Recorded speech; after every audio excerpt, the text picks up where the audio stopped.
자, 우리 계속해서 사마리아 여인과 예수님의 대화를 통해서 예배에 대하여서 주의 말씀을 듣겠습니다. 자, 배경이 어디죠? 수가 마을 우물가입니다. 예. 예수님이 이 사마리아 여인에게 예배에 대해서 놀라운 가르침을 주고 계시죠. 이 가르침의 절정이 4장 24절입니다. 우리가 다 사실 암송하는 말씀이죠. 우리 한번 암송하시거나 또는 화면을 보시면서 한번 같이 읽겠습니다. 네, 시작. 하나님은 영이시니 예배하는 자가 영과 진리로 예배할지니라. 네. 근데 이 말씀을 영어로 가만히 보시면 그 조동사 must가 들어가 있습니다. 그렇죠? Who worship him must worship in spirit and truth라고 되어 있죠. must가 들어가 있습니다. 근데 한글 번역에는 이 must가 좀 약화되어 있어서 잘 안 보입니다. 그러나 헬라어 원문을 보시면 이 must가 들어 있어요. 예. 그래서 이 must가 들어 있다는 걸 우리가 알고 이 말씀을 보면 좀 다릅니다. 자, 이걸 must를 살려서 다시 한글로 번역하면 어떤 뜻이 됩니까? 하나님은 영이시기 때문에 예배하는 자는 반드시 영과 진리로 예배하라는 얘기입니다. 반드시. 예, 영과 진리가 아니면 예배 드릴 수 없다는 얘기입니다. 그만큼 중요한 얘기죠. 자, 진리로 예배 드린다는 것은 이제 무슨 뜻인가? 지난주에 우리가 살펴보았죠. 무슨 요약하면 어떻습니까? 예, 하나님을 바로 알고 계시의 말씀을 따라서 하나님을 바로 알아야 우리가 예배를 제대로 드릴 수 있다는 것이 이 말씀의 초점이었죠. 예, 진리로 예배를 드린다. 자, 그러면 영으로 예배를 드린다. worship in spirit. 영으로 예배를 드린다는 게 무슨 말씀인지, 어떤 의미가 있는지 오늘 한번 살펴보겠습니다. 자, 24절을 가만히 보시면 영으로 예배할지니라가 앞에 있는 말씀과 이어져 있어요. 자, 하나님은 영이시니 영이라 그랬습니다. God is spirit. 하나님은 영이시니 예배 드리는 자도 영으로 예배를 드리라 그랬습니다.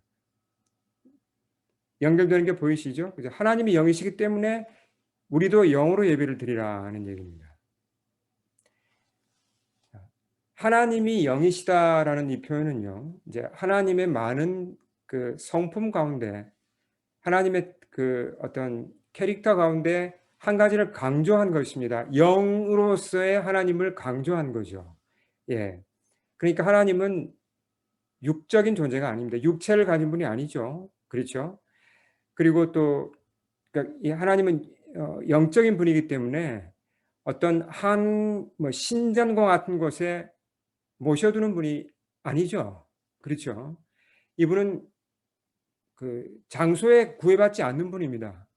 어디에나 계실 수 있고, 그리고 또 심지어 뭐 캐나다와 한국과 미국 동시에 사람들을 만날 수 있는 분입니다.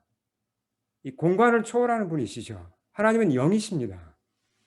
우리 눈에 보이지 않죠. 그러니까 이 영으로서의 하나님을 우리가 생각해야 됩니다.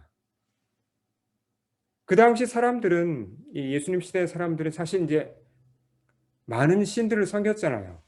로마 시대에도 곳곳에 신전이 넘쳐났습니다. 가는 곳마다. 예. 이스라엘만 해도 뭐 가이사라 빌립보라든지 곳곳에 신전을 새로 지었죠. 로마의 신, 그리스의 신들을 섬겼습니다. 그러니까 그런 신들을 만나려면 어딜 가야 됩니까? 신전에 가면 만날 수 있습니다. 그렇죠? 하나님은 신전에 계신 분이 아니죠. 예루살렘 성전은 그러면 뭐 하는 곳입니까? 예루살렘 성전? 하나님께서 하나님의 이름을 두신 곳이었죠. 하나님의 집이 아닙니다. 하나님의 이름을 두신 곳이었죠. 하나님께 예배하는 곳에 불과합니다. 자, 하나님이 영이시기 때문에 우리도 영으로 예배한다. 그럼 우리도 영이란 얘기잖아요. 우리도 영적인 존재라는 얘기를 좀 하고 있는 겁니다. 예. 하나님이 영적인 분, 우리도 영적인 걸 나누어 받았다는 얘기예요. 오늘 이 문제, 이 명제를 잘 생각해야 됩니다. 하나님이 영이시고 우리도 영적인 부분을 가진 존재란 얘기죠. 그렇죠? 생물학적으로 보면 사람은 생물학자들, 하나님을 믿지 않는 이 과학자들은 뭐라고 얘기합니까? 인간이 그냥 동물이죠. 그렇죠? 그리고 그냥 몸으로만 되어 있어요. body. 예. 심지어 그 인간의 마음, 이거 어떻게 된 거냐? 마음도 정신도 모두 이 뇌가 만들어내는 거다, 뇌가. 인간은 몸밖에 아무것도 없다고 주장을 합니다. 몸의 일부인 뇌에서 마음도 나오고, 그래서 인간이 죽으면 모든 게 소멸된다고 가르치죠. 영혼 같은 건 없다. 그게 하나님을 믿지 않는 과학자들의 주장입니다. 자, 그러니까 인간을 물질로 보는 거죠. 영이 아니다, 물질이다. 성경은 분명히 뭐라고 얘기합니까? 우리가 인간이 영적인 존재라고 분명히 얘기를 합니다. 차이가 큽니다. 화면을 볼까요? 자, 성경에 따르면 인간은 이 물질로만 된 게 아닙니다. 몸으로만 된 게 아니에요. 물론 인간은 몸을 가졌지만 몸 외에 뭐가 있다고 성경은 가르칩니까? 물질 이상의 것이 있다고 합니다. 그러니까 인간을 구성하는 두 가지는, 크게 볼 때 두 가지는 물질과 물질 이상의 것. 예, 그러니까 이것을 이제 뭐 좀 쉽게 말하면 물질은 육체죠. 그렇죠? 육체와 물질 이상의 것은 무엇입니까? 이것을 이제 영혼이라고도 부르고 또는 스피릿이라고도 부르고 또는 소울이라고도 부릅니다. 성경을 읽어보시면 이 영과 혼은 서로 교차해서 쓸 수 있어요. 크게 구별이 잘 안 되는데 중요한 건 몸과 영혼이 함께 있다는 것입니다. 인간은 물질로만 된 게 아니라는 얘기죠. 우리가 이걸 이제 아는 것 같은데, 이 사실을 아는 것 같은데 이걸 좀 분명히 할 필요가 있습니다. 인간이 영혼을 가지고 있다. 이걸 분명히 할 필요가 있어요. 자, 예수님이 하신 말씀 중에 이제 제가 여기 인용하지는 않았지만 예수님도 곳곳에서 인간이 영혼을 가졌다는 말씀을 하셨는데 마태복음 10장 28절을 나중에 한번 참조해 보십시오. 이 보면 예수님이 어떤 말씀을 하셨냐면 사람이 몸과 영혼으로 되어 있고 죽으면 몸은 없어지지만 영혼은 계속 존재한다고 가르쳤어요. 예. 그러니까 이 몸을 죽이는 자를 두려워하지 말고 몸과 영혼을 함께 멸하시는 그분을 경외하라는 이제 말씀을 하시면서 인간이 몸과 영혼으로 이 두 가지로 되어 있다는 것을 주님 분명히 말씀하셨습니다. 자, 바울을 통해서도 이렇게 여기에 대한 가르침을 주셨죠. 이 말씀을 우리 한번 같이 읽어보겠습니다. 고린도 후서 5장 8절 같이 한번 읽어보겠습니다. 시작. 우리가 담대하여 원하는 바는 차라리 몸을 떠나 주와 함께 있는 그것이라. 자, 어떤 상황에서 이 얘기가 나왔냐면 바울이 이 전도 여행 선교를 하면서 많은 고생을 했지 않습니까? 바울은 나이가 점점 들었죠. 몸이 노쇠해집니다. 참 이 이제 죽음이 얼마 이렇게 죽음이 가까이 다가왔죠. 두려워하지 않아요, 전혀. 예, 그 얘기잖아요. 좀 죽음을 전혀 두려워하지 않습니다. 바울이 정말 마음속 깊은 곳에서 원하는 게 뭐라고요? 그냥 빨리 좀 내가 이 세상을 떠나서 천국으로 가서 주님과 함께 있고 싶은 거예요. 왜요? 천국이 있다는 걸 너무 분명히 알고 있고 천국에서 주님과 함께 누리게 될 그 모든 영광이 너무나 크기 때문에 바울은 정말 내가 택할 수만 있다면 지금이라도 난 천국에 가고 싶다. 이 세상을 떠나고 싶다고 지금 얘기를 하는 겁니다. 자, 이 말씀에 보면 영혼의 본질이 잘 드러납니다. 자, 사람이 죽으면 다 끝납니까? 아니면 이 말씀에 따르면 뭔가가 남아 있습니까? 남아 있죠. 예. 몸을 떠나서 영혼이 물질 이상의 것이 있다는 겁니다. 천국으로 가고 그 영혼에는 어떻습니까? 의식이 있고 영혼은 주님과도 교통할 수 있고 다른 존재와도 교통할 수가 있어요. 분명한 인격체고 사람입니다. 그게 영혼이죠. 자, 다음 보시면 이와 같이 사람은 이제 몸과 영혼으로 되어 있습니다. 이것을 뭐 이제 몸, 혼, 영 이렇게 세 가지로 나누기도 하고 또 두 가지로 나누기도 하는데 뭐 큰 차이는 없습니다. 중요한 건 이제 크게 볼 때 몸과 영혼 두 부분으로 되어 있다. 이게 성경의 가르침이죠. 자, 둘 다 중요해요. 몸이 중요하지 않은 게 아닙니다. 둘 다 누가 지었습니까? 둘 다 하나님이 설계하시고 지으셨습니다. 몸도 굉장히 중요한 겁니다. 몸을 무시하는 건 잘못된 거예요. 성경적인 게 아닙니다. 예, 근데 몸만 강조하면 또 안 되죠. 몸과 영혼을 둘 다 하나님이 설계하시고 정말 기가 막힌 이 정말 놀랍고 그런 참 그 섬세하게 하나님이 이 인간을 아름답게 지으셨습니다. 자, 창세기를 보시면 하나님이 사람을 창조하실 때 동물과는 결정적으로 다른 것을 주셨어요. 그건 뭡니까? 창세기 1장 26, 27절 참조하시면 뭐죠? 하나님의 이미지를, 형상을 인간에게만 심어 주셨습니다. 그렇죠? 예, 하나님의 형상대로, 이미지대로 인간을 지으셨습니다. 그 하나님의 이미지가 어디에 들어 있을까요? 몸에 있을까요? 영혼에 있을까요? 영혼에 있죠. 우리 영혼은 그 하나님의 이미지를 나누어 받은 부분이죠. 네, 간직하고 있습니다. 그래서 우리가 영적인 존재이고 하나님도 영이시기 때문에 통하는 겁니다. 예, 하나님의 영과 내 속에 심어준 그분의 이미지가 서로 연결될 수 있고 교통할 수 있고 교제할 수가 있다는 것입니다. 그래서 하나님은 영이시니 그분께 예배하는 자는 어떻게 예배하라고요? 영으로 예배하라는 겁니다. 말이 되죠? 예, 논리가 맞습니다. 자, 오늘 우리 예배 전에 부른 찬송가 여러분 기억나십니까? 찬양 세 곡? 세 곡의 제목을 다 기억하십니까? 아, 뭘 불렀더라? 이렇게 기억이 아마 안 나실 수도 있는데 그 중에 하나가 빈들의 마른 풀 같이 찬송가였죠. 저는 그 가사를 다 외웁니다. 워낙 뭐 저기 청년 때부터 그냥 많이 불러서 제 몸만 사용해서 빈들의 마른 풀 가치를 처음부터 끝까지 다 부를 수 있어요, 제가. 뭐 그런 분들 여기 여러분 계실 겁니다. 근데 몸만 써서 그 찬양을 부르면요. 그게 찬양인가요? 찬양이 아니죠. 노래도 아닙니다, 그거는. 소리에 불과하죠, 소리. 맞죠? 그럼 제가 이제, 그 멜로디가 좋아서, 그 찬송가의 멜로디가 좋아서, 멜로디에 취해서 그 찬송가를 제가 불렀습니다. 그럼 찬양이라고 할 수 있습니까, 이거를? 찬양이 아직 아니에요. 제가 뭘 사용했죠? 제 몸을 사용하고, 제 감성을 좀 사용할 수는 있습니다. 이게 노래는 될 수 있지만 뭐죠?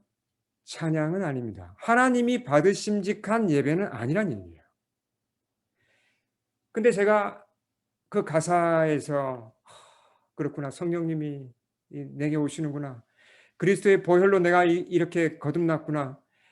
성령님이 나와 동행하시는구나. 정말 나를 죽은 나를 살리시는구나. 이 가사에 제가 막 그 마음에서 깊이 공감이 되고 감사가 막 솟아오릅니다. 그러면서 그 찬양을 제가 불러요. 자, 이건 찬양이 맞습니까? 이건 찬양입니다. 하나님이 받으심직한 예배가 맞죠. 자, 여기에 동원된 게 뭐예요? 제 영혼이에요. 제가 몸으로만 부른 게 아닙니다. 입으로만 부른 게 아니고 제 감정으로만 부른 게 아니라 제 영혼이 이 노래를 부른 겁니다. 이게 찬양이고 이게 예배죠.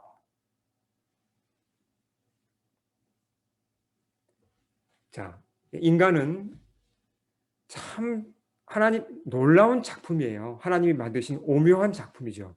육체와 영혼이 절묘하게 연결되어 있습니다. 이것도 분리하기도 쉽지 않은데요. 분리할 수도 없어요. 우리가 죽기 전까지는 정말 서로 연결되어 있는데요. 그러니까 우리는 육적인 필요도 육적인 것도 필요하다는 얘기예요. 영혼이 중요하니까 육체는 그냥 대충 하자 이거 아니죠. 우린 건강도 잘 관리해야 되고 우리가 음식도 제대로 잘 먹어야 되고 쉬어야 되고 또 이렇게 정서적으로도 좋은 영화도 보고 음악도 듣고 여행도 가고 그렇게 우리 몸을 잘 관리를 하고 잘 먹여줘야 됩니다. 마찬가지로 우리 영혼도 어떻게 되죠? 잘 관리하고 잘 먹여주고 보살펴야 합니다. 그렇죠? 둘 중 하나라도 소홀히 하면 인간은 병들고 무너지죠. 이게 인간입니다. 여러분 공산주의 잘 아시잖아요. 커뮤니즘. 공산주의의 뿌리 중에 결정적인 뿌리가 뭐죠? 유물론입니다. 유물론을 다른 말로 하면 물질주의죠. 머티리얼리즘. 예. 물질주의가 뭡니까? 원래 인간은 물질이었는데 진화해서 이렇게 고등 생명체가 되었다는 겁니다. 이게 유물론이죠. 예, 진화론하고 같습니다. 유물론이. 그러니까 이렇게 공산주의의 뿌리가 유물론이기 때문에 이 종교를 인정하지 않습니다. 하나님은 없다. 신은 없다. 인간에게 영혼이 있어? 말도 안 돼. 인간은 영혼 없어. 죽으면 다 끝이야. 그렇게 가르치죠. 이게 공산주의입니다. 1917년에 여러분 러시아에서 무슨 혁명이 일어났습니까? 잘 아시는 대로 레닌이 일으킨 붉은 혁명, 공산 혁명이 일어났죠. 그래서 혁명 이후에 러시아의 그 당시 교회는 러시아 정교회, 러시안 오르토독스죠. 이 교회의 문을 닫아버렸습니다. 그래서 성경은 금서가 되었고 모든 신앙 서적도 다 금서가 되었어요. 다 불태워버리고 다 폐간시키고 없애버렸어요. 이 레닌과 그의 뒤를 이은 이 스탈린과 같은 아주 독한 이 공산주의 리더들은 이 인민들을 철저하게 세뇌 교육을 시켰죠. 예. 인간은 원래 물질이었는데 그냥 고등 생명체가 된 걸로 그렇게 교육을 시켰고 신은 없다고 가르쳤습니다. 그래서 인간은 영적 존재 아니다. 육적인 존재이다. 빵만 있으면 된다. 고급스러운 좀 더 고급진 빵이면 더 좋다. 거기다가 조금의 그 정서적인 만족만 있으면 인간은 행복하다. 그렇게 가르친 거예요. 철저하게 특히 기독교를 말살하고 탄압하고 없애버렸습니다. 몇 년도에 언제부터 그랬다고요? 1917년부터 그렇게 했어요. 자, 그때로부터 약 50년이 흘렀습니다.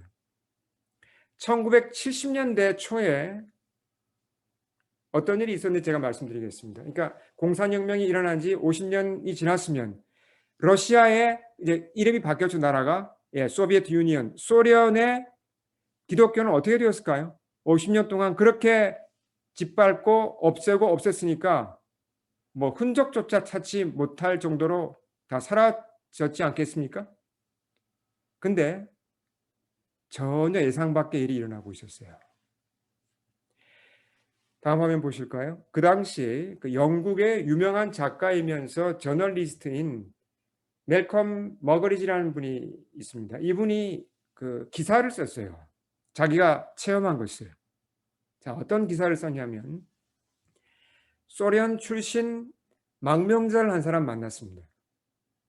소련에서 있다가 이제 탈출해 나와서 영국에 망명한 사람을 만나서 얘기를 들어보니까 소련의 기독교가 살아있다는 거예요. 아니, 이거 어떻게 된 거지? 50년 동안 그렇게 짓밟았는데? 이해가 안 되잖아요. 근데 그 반체제 인사가, 망명자가 뭐라 그러냐면, 살아있을 뿐만 아니라 영적 부흥이 일어나고 있대요, 소련에. 1970년대. 아니, 어떻게 이게 말이 되지? 심지어 뭐 유명한 음악가, 작가, 뭐 미술가, 이런 사람들이 기독교를 받아들여서 자기 작품에 그걸 녹여낸다는 거예요. 감추어서 표현한다는 겁니다.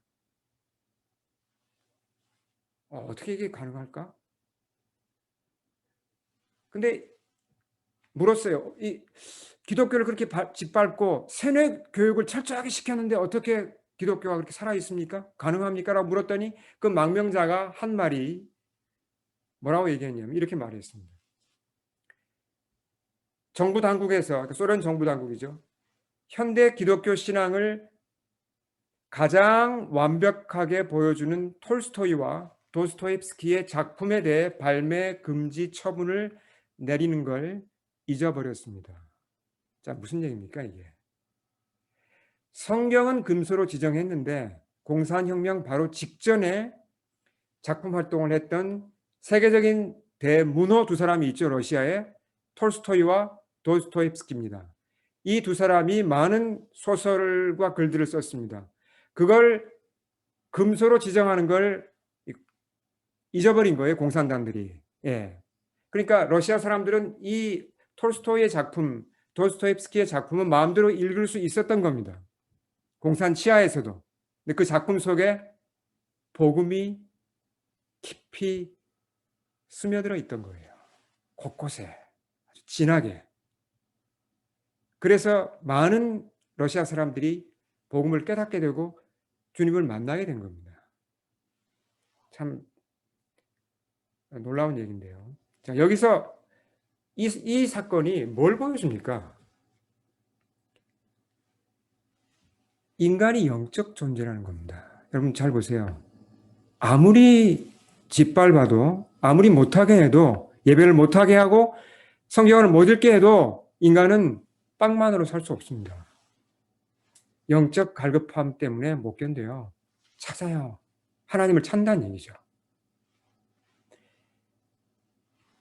강력한 이 스탈린과 같은 강력한 이 공산 독재 하에서도 인간의 인간이 가진 영적 갈망 타올랐고 오히려 그 영적 갈망이 독재를 이겼다는 거죠. 예, 인간은 이런 존재입니다. 다시 24절 말씀으로 돌아가겠습니다. 자, 우리 같이 한 번 더 이 말씀을 읽겠습니다. 시작. 하나님은 영이시니 예배하는 자가 영과 진리로 예배할지니라.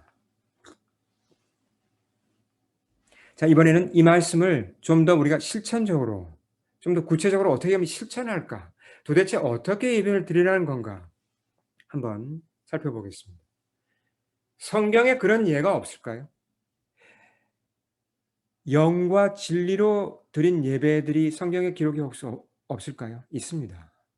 여러 군데 나와요. 그 중에 대표적인 것이 느헤미야서에 나옵니다. 자, 시대 배경은 이렇죠. 이스라엘이 계속 범죄합니다. 하나님이 아무리 선지자를 보내서 회개하라고 해도 조금 회개하는 척 했다가 또 범죄하고 우상 섬기고 결국은 하나님께서 어떻게 했습니까? 매를 드셨죠. 바벨론이라는 나라를 사용하셔서 이스라엘을 크게 징계하셨습니다. 나라가 망했고 이스라엘은 바벨론 포로로 끌려갔죠. 그때로부터 70년이 지났습니다. 자, 한번 생각해 보십시오. 나라가 완전히 망했습니다. 그리고 대부분의 사람들은 다 포로로 끌려갔다가 70년 후에 돌아왔습니다. 뭐 남아 있겠습니까, 뭐가? 예루살렘은 다 불탔고 뭐 폐허죠. 돌아온 사람들이 망연자실할 수밖에 없었어요. 예. 근데 어쨌든 하나님은 70년 후에 이스라엘이 돌아올 수 있는 길을 열어 주셨고 그리고 또 재건할 수 있는 길도 다 마련해 주셨습니다. 그래서 느헤미야서에서 보면 포로 생활에서 돌아온 이스라엘이 어떻게 예루살렘을 재건했는지 그런 얘기가 나오죠. 성벽을 재건합니다. 그 일을 지도한 사람이 느헤미야죠. 그리고 성벽을 이제 쌓으면서 또 이스라엘 사람들이 자기들이 살 집도 지었습니다. 성벽이 완성되었습니다. 어느 날 백성들이 그래도 인구가 좀 몇만 명 단위는 됐습니다. 백성들이 스스로 모여서 예배를 드리기 시작해요. 스스로. 그리고 그 당시는 성경을 아무나 가지고 있을 수 없었잖아요. 성경이 두루마리로 되어 있었고 특정한 그 서기관들과 같은 사람들만 가지고 있었습니다. 성전은 다 불탔으니까 뭐 제대로 어디 예배 드릴 때도 없고 한데 어쨌든 광장에 모여서 예배를 드리면서 서기관 에스라에게 우리에게 성경을 좀 읽어주세요. 모세의 율법을 읽어주소서라고 간절히 부탁을 했어요. 자, 그래서 에스라가 단에 섰습니다. 그리고 느헤미야 8장 3절을 볼까요? 몇 시부터 시작했죠? 이 예배가? 가만히 보시면 언제부터입니까? 새벽부터예요. 새벽에 모여서 예배를 드리기 시작했는데 에스라가 말씀을 낭독하기 시작했는데 정오까지 이게 계속되었어요.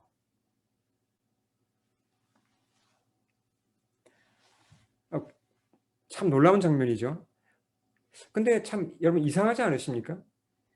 바벨론 포로로 끌려가기 전에 이스라엘 사람들이 예배 안 드렸습니까? 예배 드렸습니다. 그때는 성전에서 좀 더 모양새 있게 편하게 예배 드렸습니다.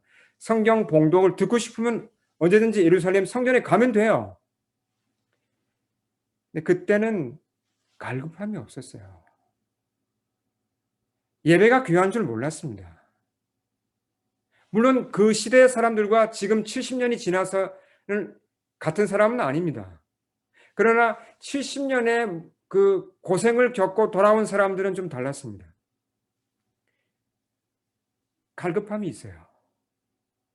말씀에 대한 갈급함이 있습니다. 70년 동안 가진 거 다 잃었잖아요. 포로로 끌려갔다 왔는데 뭐가 남았겠습니까? 다 잃었습니다. 망한 거예요. 그리고 예루살렘에 돌아와서 보니까 이제는 말씀에 대한 갈급함이 진지하게 살아나는 겁니다. 달라졌어요. 예배의 소중함을 비로소 안 겁니다. 말씀이 달다는 것을 비로소 깨달은 겁니다. 하나님의 말씀이 진수성찬이고 이것이 보물 중에 보물이라는 걸 이제 비로소 깨달은 것입니다. 새벽부터 시작되어서 말씀 봉독이 정오까지 이어져요. 오늘 우리 말씀 봉독 한 1분 했습니까? 2분 했습니까? 제가 말씀 봉독 너무 길게 안 하려고 합니다. 왜냐하면 집중이 잘 안 될 수 있기 때문에. 근데 새벽부터 정오까지 그걸 다 듣고 있습니다. 왜요? 갈급하니까. 말씀을 낭독하는 것을 듣는 것도 좋은데 그것만 가지고는 부족해요. 여러분 그렇잖아요. 그냥 읽기만 하거나 읽는 걸 듣기만 하는 것만 지금 부족하죠. 뭐가 필요합니까? 말씀을 더 깊이 알아야 되죠. 말씀을 그래서 공부해야 합니다. 똑같은 일이 여기서 일어납니다. 사람들이 이제 그거 가지고 부족하니까 다음 말씀 볼까요? 7절하고 8절을 보시면 여러 명의 리더들이 세워져서 소그룹 성경 공부를 인도를 합니다. 방금 낭독된 말씀의 뜻을 해석해 주는 거예요. 이게 문자 그대로 소그룹 성경 공부예요. 조금 전에 우리 에스라 서기관님이 읽은 말씀의 뜻은 이러하다라고 풀어서 사람들한테 알려주는 겁니다. 뭐 질문도 했겠죠? 이게 무슨 뜻이냐고. 그렇게 차근차근 말씀의 뜻을 풀어주는 시간이 또 계속되는 겁니다. 자, 그랬을 때 사람들의 반응이 어떠했는지 보겠습니다. 다음 말씀 읽겠습니다. 시작. 백성이 율법의 말씀을 듣고 다 우는지라. 수만 명에 달하는 큰 회중이 울기 시작합니다. 통곡에 가까운 거였어요. 거의 이건 통곡이었습니다. 후회의 눈물이었을까요? 아닙니다. 단순히 감정이 격해져서 그냥 눈물을 흘리는 건가요? 아니에요. 뒤에 이어지는 말씀을 읽어보시면 이것은 회개의 눈물이었습니다. 하나님 앞에서. 그리고 이렇게 죄악되게 살았는데도 불구하고 우리를 용서하신 하나님께 대한 감사의 눈물이었어요. 자, 선포된 하나님의 말씀 앞에서 이 사람들의 무엇이 반응했습니까? 몸이 반응했습니까? 습관이 반응했습니까? 이 사람들의 영이 반응한 것입니다. 스피릿, 영혼이 반응한 거예요. 이게 영으로 드리는 예배입니다. 선포되는 말씀 앞에서 내 영혼에 떨림이 있는 거예요. 내 영혼에 내가 죄를 지었구나. 이런 죄에 대한 깨달음이 오고 나 같은 자를 하나님이 영접하셨구나. 감사가 솟아오르고 내 영혼이 반응하는 겁니다. 이게 영으로 드리는 예배예요.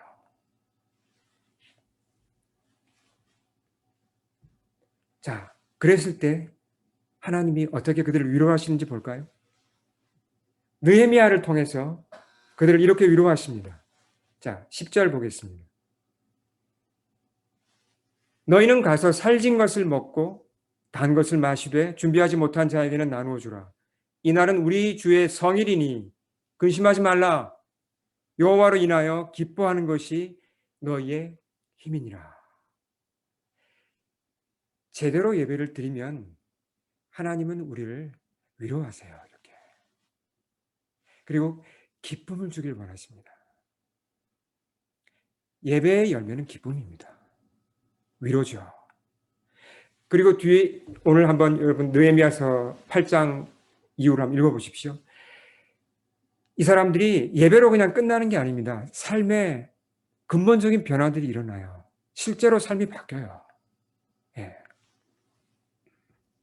사람은 누구나 몸을 가지고 있듯이 영혼을 가지고 있습니다. 예배가 없습니다. 자, 어떻게 해야 내 삶의 예배가 시작된다고요? 몸으로만, 습관적으로만, 그냥 분위기를 따라서 이거 가지고는 예배가 시작될 수가 없습니다. 내 영혼이 하나님의 말씀 앞에 반응해야, 응답해야 예배가 시작되는 것입니다. 그러니까 우린 자기를 잘 돌아봐야 돼요. 내가 하나님의 말씀 앞에 하나님의 말씀을 듣고 눈물을 흘려본 적이 있는가? 아니면 얼마나 자주 그렇게 하는가? 스스로 돌아봐야 되겠죠. 이 바벨론 포로로 끌려가는 건 참 큰 이건 시련이죠. 모든 걸 다 잃었잖아요. 이런 큰 시련을 겪지 않고도 우리가 스스로 하나님을 찾고 예수의 말씀을 듣고자 해서 눈물을 흘리고 이 영어로 드리는 예배를 드리면 얼마나 좋겠습니까? 만약에 그럴 수 있다면 참 복된 겁니다. 근데 참 대부분의 경우는 참 우리가 참 미련해요. 시련을 겪고 어려움을 당하면 비로소 그때 가서 이제 정신을 차립니다. 그리고 진지하게 영혼으로 예배를 드리기 시작한다는 거죠. 근데 그때라도 늦지 않습니다. 한 가지 예만 더 보겠습니다. 우리가 실제로 어떻게 영으로 예배를 드리는가, 또 진리와 영으로 예배를 드리는가 한번 보겠습니다. 사마리아 여인의 경우를 봐도 우리가 알 수 있죠. 지금 사마리아 여인이 예수님에게 예배를 배우고 있잖아요. 이 만남 자체가 하나의 예배인데요. 자, 주님이 처음에 어떤 식으로 대화를 시작하셨습니까? 처음에는 부드럽게 대화를 시작하셨습니다. 물을 좀 달라. 네. 아주 부드럽게 물 가지고 대화를 시작하셔서 대화를 이어오시다가 자, 그 다음에 갑자기 어떻게 했습니까? 이 여인이 전혀 얘기하고 싶지 않은 얘기를 주님이 꺼내셨죠. 자, 16절에 나와 있는 대로 가서 내 남편을 불러오라. 이렇게 얘기했습니다. 숨은 죄를 드러내셨어요. 여인은 지금 어둠 속에 뭘 감추고 있는데 예수님의 빛이 그냥 아주 그냥 너무나 밝은 빛이 그 여인을 확 이렇게 비추었습니다. 그 죄를 드러내고자 하시는 거죠.